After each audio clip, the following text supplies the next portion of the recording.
Neatradās neviens uzņēmums, kas būtu gatavs pārņemt un nodrošināt Saeimas ēdnīcas darbu. Kāds vēl fakts var labāk liecināt par to, ka tā kā ar ēdināšanas nozari Latvijā kaut kas tā kā īsti nav labi. Un, protams, nerunājot par tām bezgalīgajām izkārtnēm izīrē vai iznomā, kad jūs pastaigājat pa Vecrīgu. Kārtējo reizi Saeima noraidīja iniciatīvu ēdināšanas nozarei Latvijā piešķirt 12% PVN pievienotā nodokļa likmi. Ēdināšanas nozares pārstāvji ir bezgalīgi staigājuši uz Saeimas frakcijām, uz Saeimas komisijām, kur visās kā vienā, gan arī visi saka, ka jā, mēs jūs saprotam, jā, mēs jūs dzirdam, jā, mēs jums palīdzēsim. Paiet laiks, bet nekas nenotiek.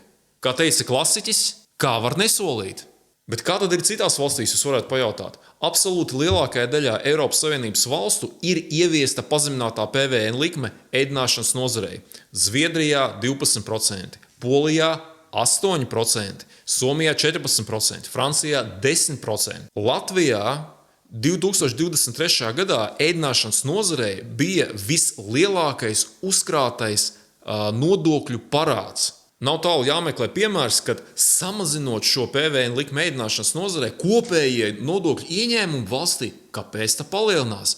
Lietuvā, kura Covid laikā ieviesa pazemināto 9% likmi ēdināšanas nozarē, nodokļu ieņēmumi palielinājušies par cik?